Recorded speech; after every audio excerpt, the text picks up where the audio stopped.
আসসালামু আলাইকুম। শুরু করছি পরিজান উপন্যাস। লিখেছেন ইশিতা রহমান সানজিদা। পর্ব 48। আপনার বাবা বেছে বেছে তাদেরকেই নিজের দলে টানে যাদের পরিবারে খুবই অভাব। খেয়ে পড়ে বাঁচা মুশকিল, কেননা একমাত্র তারাই বোঝে টাকার কতটা মূল্য। তারা পরিবারের সবাইকে সুখে রাখতে সব কিছু করতে রাজি থাকে। সম্পান, সিরাজ আর আমি, এই তিনজনই আপনার বাবার শিকার মাত্র। কিন্তু আমার বুদ্ধিমত্তা সম্পর্কে আপনার বাবার বিন্দুমাত্র ধারণা নেই। নিজেকে অনেক চতুর মনে করে আপনার বাবা, কিন্তু শেষে সে নিজের জালে নিজেই ফেঁসেছে। যারা যারা আপনার বাবার কর্মচারী ছিল তাদের কোনো না কোনোভাবে হত্যা করেছেন আপনার বাবা, কারণ আপনার বাবার সব অপকর্মের সাক্ষী ছিল তারা। আমাকেও এতদিনে মেরে ফেলতেন, কিন্তু পারেনি। কেন জানেন? কারণ আপনার বাবার কুকীর্তির সব প্রমাণ আমার কাছে আছে। আমি যদি মারা যাই তাহলে সব প্রমাণ পুলিশের হাতে চলে যাবে। এই জন্যই আপনার বাবা আমাকে বাঁচিয়ে রেখেছেন আর সম্পানকে মেরে ফেলেছেন। সিরাজকে বাঁচিয়ে রেখেছেন কারণ সিরাজ আপনার বাবার মতোই নির্দয়। টাকার বিনিময়ে ও সব করতে পারে, এজন্য আপনার বোনকেও ফাঁসিয়েছে। শুধুমাত্র টাকার জন্য মানুষ ভুলে যায় সে একজন মানুষ। শায়ের দম ফেলে পরীর দিকে তাকালো। পরী এখনও শায়ের বুকে মাথা রেখে আছে। শায়ের বলল, আপনি কি শুনছেন পরিজান? শুনছি। আপনিও তো টাকার জন্য খুন করেছেন। ভুল পরিজান, টাকার জন্য আমি সব করলেও খুন করিনি। আমি প্রথম খুন করি পালককে। পরী মাথা তুলে শায়ের দিকে তাকালো। কেন খুন করলেন তার সম্পূর্ণটা এখনও আপনি আমাকে বললেন না। আজ অন্তত বলুন। পরী অসহায়ের মতো তাকিয়ে আছে। শায়ের আবার বলতে শুরু করে, পালকের কোনো দোষ নেই, অন্তত আপনার দৃষ্টি থেকে। পালকের ধর্ম ভিন্ন, তা কি আপনি জানেন? তবুও সে আমাকে পেতে চেয়েছিল। এতে আমি ওর কোনো দোষ দেখি না। মানুষজাতি বড়ই অদ্ভুত পরিজান। কারণ কার দৃষ্টি থেকে আটকে যায় তা বলা মুশকিল। সেজন্যই পালক আমাতে আটকে ছিল। আমি পালককে হত্যা করতাম না, কিন্তু শেষে সে সব কিছু জেনে গেল। শুধু তাই নয়, সে আমাকে হুমকি দিল যে সে আপনাকে সব বলে দিবে। যদি আমি তাকে বিয়ে করি তাহলে সে চুপ থাকবে। সুযোগের সদ্ব্যবহার। তবে তার দোষ আমি দেখি না। ভালোবাসা পেতে আমি নিজেই খুন করেছি, আর সে তো হুমকি দিয়েছে মাত্র। তখন কানাইকে নিয়ে ঝামেলা চলছিল, তার মধ্যে পালক চলে আসে। মাথা কাজ করছিল না, তাই ওর মুখ বন্ধ করার জন্য মেরে দিয়েছি। তারপর আরও 5 জনকে মেরেছি। 4 জন ছিল বিন্দুর ধর্ষণকারী। মেয়েদের সম্মান না করলেও অসম্মান করি না আমি, সম্পানও না। ওই দিন বিন্দুকে মারার কোনো পরিকল্পনা ছিল না। সম্পানকে প্রথমে আপনার বিরুদ্ধে নেওয়া হয়েছিল, কিন্তু সে আপনার আর বিন্দুর ভালোবাসা দেখে মুগ্ধ। এ থেকে আমি বুঝতে পারলাম নারীর ভালোবাসা হিংস্র মানবকে সঠিক পথে ফিরিয়ে আনতে পারে। সম্পান নিজে থেকে আপনার বাবার কাজ ছাড়তে চেয়েছিল, কিন্তু আপনার বাবা আপনাকে মারার পর তাকে যেতে বলেছিল। কিন্তু সম্পান তা নাকচ করে দেয়। তারপর বিন্দুকে মারার হুমকি দেন আপনার বাবা। নিজের ভালোবাসা বাঁচাতে সম্পান আমার ভালোবাসা কেড়ে নিতে চাইল, কিন্তু সে জানতো আমি আপনাকে ভালোবাসি। আমাকে পরিকল্পনা করেই যাত্রা দেখতে পাঠানো হয়, যাতে আমি কিছু জানতে না পারি।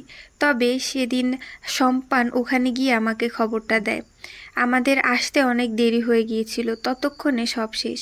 সম্পান নিজের ভালোবাসাকে ওইভাবে দেখতে পারেনি, তাই 6 জনের মধ্যে 2 জনকে ওখানেই মেরে দেয়, আর বাকি 4 জনকে আমি মারি।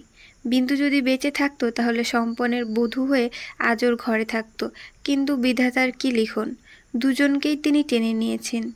আমি আর সম্পান হিংস্রতাকে জিততে দেইনি পরিজান, ভালোবাসাকে জয়ী করেছি। ভালোবেসে ওরা 2 জন প্রাণ দিয়েছে, আর আমরা 2 জন একসাথে রয়েছি। আর নাইমকে কেন মিথ্যা আসামি বানালেন? মিথ্যা আসামি তাকে বানিয়েছে নওশাদ। আপনার বিয়ে ভাঙার সব পরিকল্পনা নওশাদের ছিল। আমি জানতাম আপনাকে আমি শেখরের মতো করে সুখে রাখতে পারবো না, তাই আপনার আশা ছেড়ে দিয়েছিলাম। কিন্তু মাঝপথে জানতে পারলাম যে বিয়েটা ভেঙে দেওয়া হয়েছিল। তারপর আপনার বাবা পরিকল্পনা করে আপনাকে মেরে গাছের সাথে ঝুলিয়ে দেবে, আর গ্রামের লোকেরা ভাববে বিয়ে ভাঙার কষ্টে আপনি আত্মহত্যা করেছেন। আমি তা হতে দেইনি। আপনার বাবাকে বলেছি আমি আপনাকে বিয়ে করব এবং আমার গ্রামে নিয়ে গিয়ে হত্যা করব। কিন্তু বিশ্বাস করেন পরিজান, আমি আপনার সাথে সুখে থাকতে চেয়েছি শুধু। কিন্তু সেই সুখটাও ওরা কেড়ে নিল। আমি মানছি আমি পাপ করেছি। কথাগুলো শেষ করে পরীর দিকে তাকালো সায়ের। চোখ দিয়ে পানি ঝরছে পরীর। সে মুচকি হেসে বলে, আমি জীবনে অনেক পাপ করেছি, কিন্তু পুণ্য করেছি আপনাকে ভালোবেসে। এর চেয়ে পবিত্রতা বুঝি দুনিয়াতে নেই। এজন্যই তো এতদিন ভালোবাসা আমার কপালে সইল না মালি সাহেব। যুদ্ধে নামতে হয়েছে আমাদের। সেখানে আমি আপনার শত্রুপক্ষ। শত্রুপক্ষ যে আপনাকে ভীষণ ভালোবাসে, তলোয়ারের আঘাত নয়, শত্রুর ভালোবাসায় আপনার দম বন্ধ হয়ে আসবে পরিজান। আমি যে এই যুদ্ধে প্রাণ হারাবো মালি সাহেব, তখন আপনি কি করবেন? আপনাকে রক্ষা করার সর্বোচ্চ চেষ্টা আমি করব। আমি মারা গেলে আমার কবরের পাশে একটা বেলি ফুল গাছ লাগাবেন মালি সাহেব। আমার দেহটা পচে সার হয়ে মিশে যাবে ওই গাছে, আর প্রতিটি ফুলের ঘ্রাণে আপনি আমাকে পাবেন। এই প্রথম সায়ের পরীর কথার জবাব দিতে পারল না। সে তার দৃষ্টি নিবদ্ধ করে রাখল পরিজানের পানে। পরী দেখতে পেল ক্ষতবিক্ষত চোখ দুটো। ওই চোখে কত ভালোবাসা দেখেছে সে। আজ ওই চোখজোড়া সে নিমিষেই রক্তাক্ত করে দিয়েছে।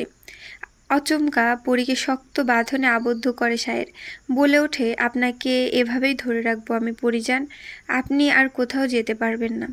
আচ্ছা চলুন না আমরা ফিরে যাই আমাদের গ্রামে। আমরা ভালো থাকব, কিন্তু আমার মা বোন ভালো থাকবে না। ওদের শেষ করে দেবে এই জঘন্য লোকগুলো। সবাইকে নিয়ে যাব আমরা, তাহলেই তো হবে। এসব বাদ দিন, আমি আপনাকে একটু কাছে পেতে চাই, এই মুহূর্তটা স্মরণীয় করে রাখতে চাই। পরী আঁকড়ে ধরে স্বামীকে। সায়ের আজ নিজে থেকে সব সত্য স্বীকার করেছে, অথচ পরীর রাগ হচ্ছে না। কারণ সে নওশাদের বিনাশ করতে পেরেছে, তাই আজকে সে খুশি থাকবে। এই মধুরতম রাতটা সায়েরকে দিবে, ভালোবাসার স্নিগ্ধ পরশ এঁকে দিবে। তাই তো সে এত রাতে স্বামীকে তলব করে এনেছে। সকাল হতেই ঘুম ভাঙে সায়েরের, কিন্তু তার এই মুহূর্ত উঠতে একদমই ইচ্ছা করছে না। পরীর উষ্ণ আলিঙ্গনে তার আরও থাকতে ইচ্ছা করছে, কিন্তু সে ইচ্ছা ভঙ্গ করেই পরী উঠে গেল। আলমারি থেকে একটা শাড়ি বের করে কলপারের দিকে এগুলো।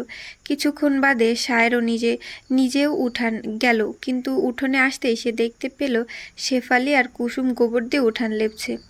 বিষয়টা সায়েরের সন্দেহজনক মনে হলো, কিন্তু সে কিছু জিজ্ঞেস করলো না। কারণ আর কিছুক্ষণ বাদে তাকে অন্তর্ত্যাগ করতে হবে, এটা পরীর হুকুম। তাই সে বিনা বাক্যে প্রস্থান করে। বেলা 10টা বাজতেই ডাক পড়ল নওশাদের। তাকে বৈঠক ঘরের কোথাও খুঁজে পাওয়া যাচ্ছে না। অন্দরে নওশাদ যাবে না, এটা সবাই শতভাগ নিশ্চিত। তবে গেল কোথায়? সবাইকে খুঁজতে পাঠালো আফতাব, কিন্তু নওশাদের হদিশ পাওয়া গেল না। আখির তাতে ক্ষেপে গিয়ে বলে, নিশ্চয়ই পরী কিছু করেছে ভাই, সেই নওশাদকে গুম করেছে। না হলে রাতারাতি ছেলেটা উধাও হয় কিভাবে? সত্যি যদি পরী কিছু করে থাকে, তাহলে ওর আজকেই শেষ দিন। সায়েরের কোনো কথাই আমি শুনবো না, এতে যা হয় হোক। আফতাব তার দলবল নিয়ে অন্দরের দিকে পা বাড়ায়, কিন্তু দরজা পর্যন্ত যেতে সায়ের বাধা হয়ে দাঁড়ায়। আফতাব বিক্ষিপ্ত কণ্ঠে বলে, সামনে থেকে সরে যাও সায়ের, আজ পরী বাঁচবে না। তুমি যা ইচ্ছা করতে পারো। পরিজান কিছু করেনি, সে জানে না নওশাদ কোথায়। তুমি এতটা নিশ্চিত হলে কিভাবে? কাল সারাদিন নওশাদ আমাদের চোখের সামনে ছিল, এমনকি রাতে আমার সামনে দিয়েই নিজের ঘরে গেল। ঘুমানোর পর হয়তো পরী ওকে নিয়ে ধরে নিয়ে গেছে। না, কারণ কাল রাতে আমি পরিজানের সাথে ছিলাম। তুমি ছিলে পরীর সাথে, কেন গিয়েছিলে? সবার দিকে তাকিয়ে মৃদু হাসে সায়ের। রাগান্বিত হয়ে বোকা একটা প্রশ্ন করে ফেলেছে সে। সায়ের আবারও সবার দিকে চোখ বুলে বলে, আপনি বড়ই নির্লজ্জ। একজন স্বামী তার স্ত্রীর কাছে কেন যায় সেটা কি আপনাকে বুঝিয়ে বলতে হবে জমিদার মশাই? আচ্ছা বাদ দিলাম আমার কথা, আপনি নিজ স্ত্রীকে ফেলে পরনারীর কাছে কেন যেতেন, সেটা কি আমি একবারও জিজ্ঞেস করেছি? সায়েরের কথা পুরোপুরি না শুনে রক্ষীরা সব চলে গেছে। এই মুহূর্তে শুধু আখির আর আফতাব দাঁড়িয়ে আছে। সায়েরের কথা শুনে বিড়ম্বনায় পড়ল আফতাব। ভাইকে কিছু বলতে না দেখে আখির বলে উঠল, তুমি মুখে মুখে তর্ক করো খুব। তুমি জানো কাদের সামনে দাঁড়িয়ে কথা বলছো তুমি? আমি মস্তিষ্কহীনদের সামনে দাঁড়িয়ে আছি। কেন এ কথা বলেছি জানেন আপনারা? কারণ আপনাদের কৃতজ্ঞতা বোধ নেই। যারা আপনাদের সাহায্য করে তাদেরকে মেরে ফেলেন আপনারা। তাহলে আপনাদের তো মস্তিষ্কহীন বলা উচিত, তাই না? বিপরীতে আখির পাল্টা জবাব দিল না। শায়ের আবার বলল, পরিজানের দিকে নজর বুলাবেন না, বলে দিলাম, না হলে ফল খারাপ হবে। চলে গেল শায়ের। ক্ষোভে ফেটে পড়ে দুই ভাই। তাদের সমস্ত পরিকল্পনা সব শায়ের নষ্ট করে দিচ্ছে বারবার। আফতাব নিচু স্বরে বলে, সিরাজকে খবর দে। শায়েরকে আগে সরাতে হবে, তারপর পরীকে সরাবো। পুলিশকে হাতের মুঠোয় নিতে আমার সময় লাগবে না। আগে একটা আপদ সরাই, তারপর আরেকটাকে সরাবো। কথাটা শেফালির কর্ণগোচর হয়ে গেল। সে দৌড়ে পরীকে গিয়ে খবর দিল। ওর বাবার সব পরিকল্পনা জানিয়ে দিল। পরি চুপ থেকে সব শুনল। তারপর বেশ শান্তভাবেই নিজ ঘরে চলে গেল। শেফালি বুঝল যে ঝড় আসতে চলেছে। পরি চুপ থাকা মানেই ঝড়ের পূর্বাভাস। কিছুক্ষণ বাদে পরি ঘর থেকে বের হয়ে আসে। শেফালিকে বলে, তোরা তৈরি থাক, পরবর্তী শিকার সিরাজ। সম্পূর্ণ গল্প পেতে আমার চ্যানেলটি সাবস্ক্রাইব করে দেবেন।